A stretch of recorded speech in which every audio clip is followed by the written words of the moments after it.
one of my clients earlier, and I asked that question. I said, "What would an extra workday make possible for you?"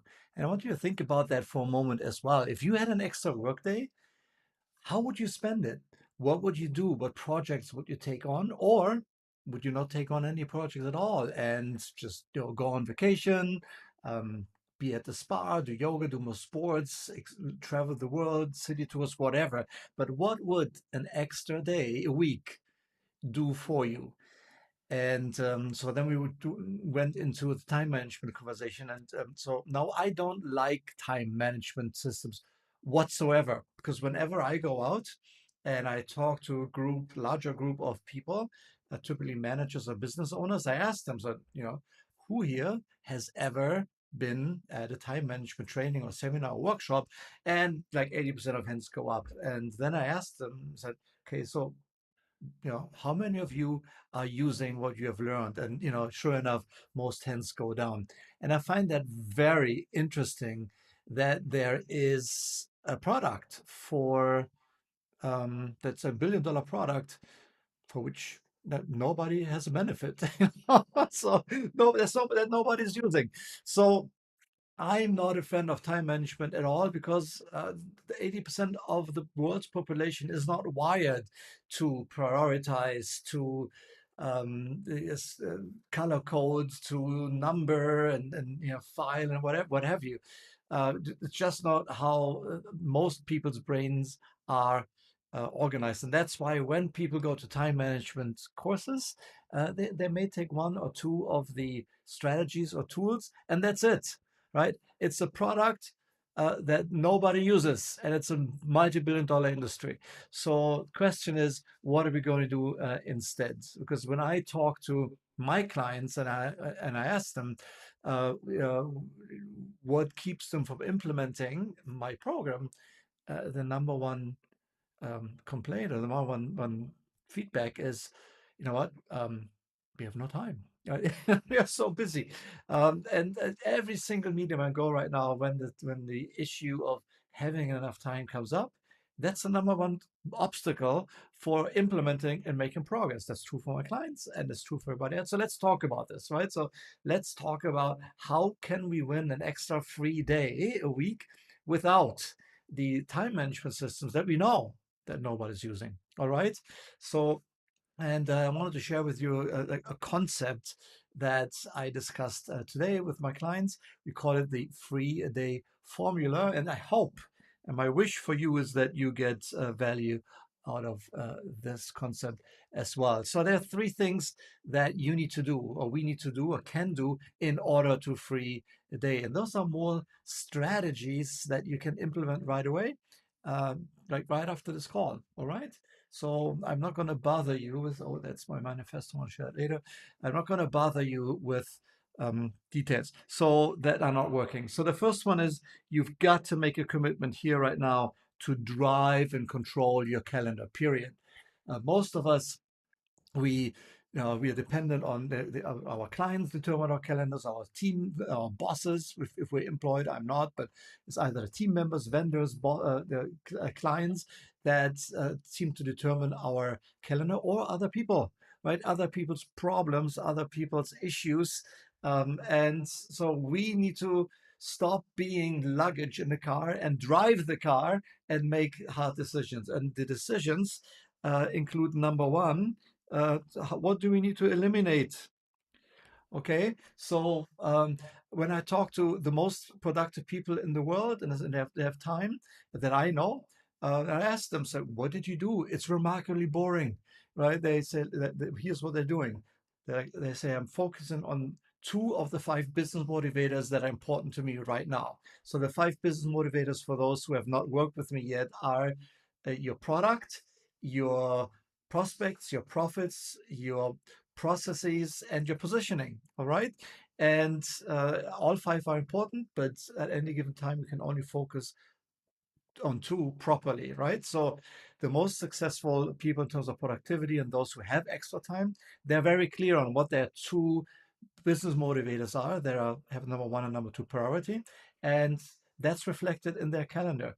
And they eliminate everything, every meeting, every newsletter, every interaction with people that are not relevant to those two business motivators, period. Remarkably easy. If you only did that today, you would have more time. I can guarantee you that. But there are two more things. Number two is you need to put time into your calendar to energize. It's here, right? To energize yourself. All right. We always, especially as consultants and business owners, we always put ourselves last and everybody else first. But the reality is that so many people are dependent on us, and when we break down, everything else and everybody else breaks down with us. So we are the most important asset in our organization, in our companies, in our practice, and we need to treat ourselves as such, right? So that's why, don't have hour-long meetings. Keep them to 50 minutes. Take 10 minutes for yourself to re-energize yourself. Do something else, some breathing exercise. Walk outside for 10 minutes. But put the hourly regular re-energizing into the calendar and schedule it. If it's not in your calendar, it's not real. And number three is go on the no train. Learn that from Marie Forleo. Yes, no train. The default answer to every meeting request, of request of having your time should be no. Do we not know all those people who are like either on the client side or in our own teams who are very particular with their time? They come on time, they leave on time, they don't spend an hour of overtime. They go religiously to their meetings, to their lunch breaks and tea breaks and whatever. And for some reason, everybody else adjusts. Yes, let's be that person for a little bit. Yes, so let's be that person who is very particular with our time, and everybody else will get organized. Strategy number two is pre-spend your time. Yes. So when I talk to my clients or like when I talk to people, I always ask them at one point, if money wasn't an issue, um, how would you look? What would you do? How would you spend your time? And usually I get a totally different version of themselves than what they're living right now. So they probably say something like, I would read more, I would do my exercise, I would spend more time with my kids or my spouse, or I would travel more and see more cities, whatever. They have a totally different concept of how they spend their time. And the number one reason why they're never going to get there is because they don't pre-spend the time. They don't make space in their calendar right now. And if you do not make space right now, when is it going to happen? Never, right? So pre-spend your time, put it in right now. And put into your calendar right now, what would you do with your extra time if you had 8 hours? And put it in now. The rest will fit in. Guarantee you that, right? Rest will fit in.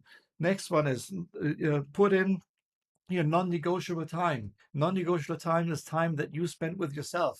That is important to you. That's your gym. That's your power hour in the morning. Your daily walks, right? So the times when you want to meditate, or for example, I have an hour every day called rhyming and reasoning. That's it, right? So rhyming and reasoning. No, nothing in particular. Why is that important? Because when do we have the best ideas in life?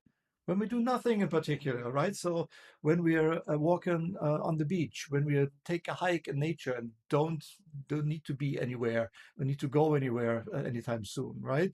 When we sit around and just stare at something, when most people right now have their best ideas in the shower.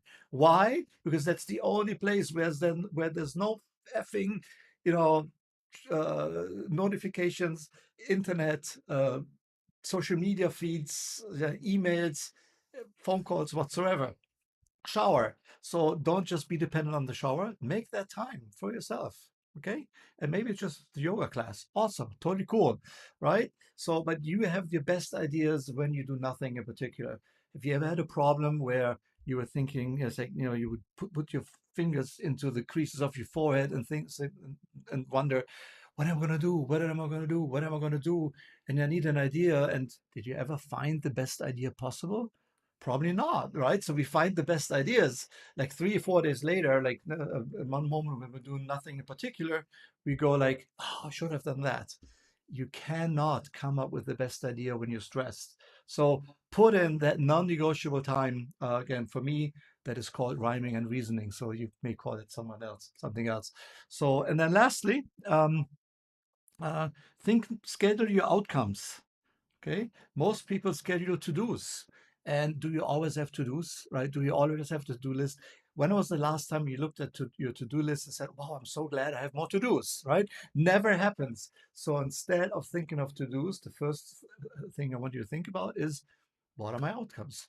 And then put a block in for that outcome. For example, if you wanted to create a new website or a new lead magnet, right? Then put a block in for 2 or 3 hours, an hour, whatever it takes. And then you can put a task in there as well. But the most important thing is that you have that block, and that block will not get moved. All right. So that's the pre-spending your time. And the third strategy is you need to ritualize, make it a ritual, ritualize it. Okay. And ritualization means that you are very clear on when, where, and who you spend your time with. You know, we all know those people that interrupt us for their problems. They're always the same team members that ask us where files are, where the kind of information to fix their computers, right? And my usual question is when somebody comes that, you know, my computer doesn't work, I have this issue. I've asked them, so have you just copied and pasted it into Google and found a solution, or try to find a solution? If not, do that first, right? So send those people back. They're not worth your time, but they may be worth your time, but they need to also learn to respect your time, right? What I mean with ritualizing also is where, for example, my son goes to a kung fu class every Monday and Wednesday at 5:30. That is my time when I go to the gym, right? Also, because it's in the same building. And so the entire family goes there. So it's a family ritual, right? We all leave at the same time. We all get dressed. We all get to the gym and then we do our workout.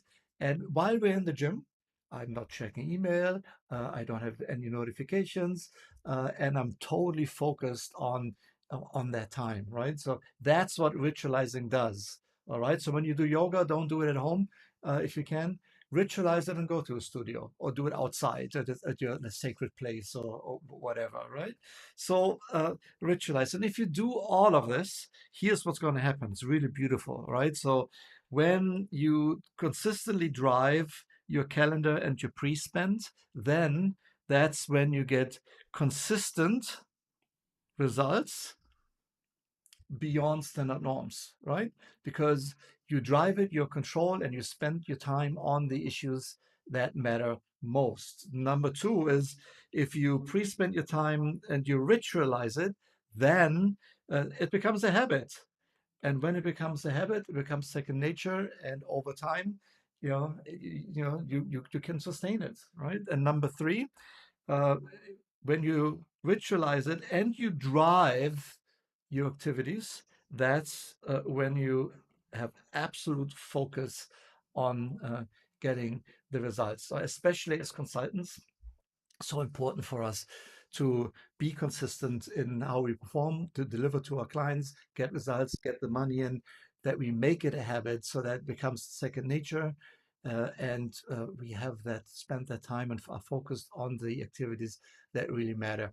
And here is, I learned this from Mel Abraham, and I'm forever grateful for him to mention that to me. So we really only have like three life gifts. Yes. The first one is time, which is finite. So we need to be focused on how we spend it. The second one is our treasures, which is our family, our friends, our clients, our followers, and a few other people. And the third one is our talents, right? So either talents that were given to us at birth or those that we have acquired over time. And our job is to grow our treasures with the talents that we have in the time that is given to us. So what I really want you to do is ditch whatever time management system you have learned. They're not working. Most people do it and try it. Ask people who have done time management training if they're using it. Most hands go down. Guarantee you that. So use a strategy. Make it a habit, make it a consistent habit that allows you to focus and spend your time on growing your treasures. Yeah, all right.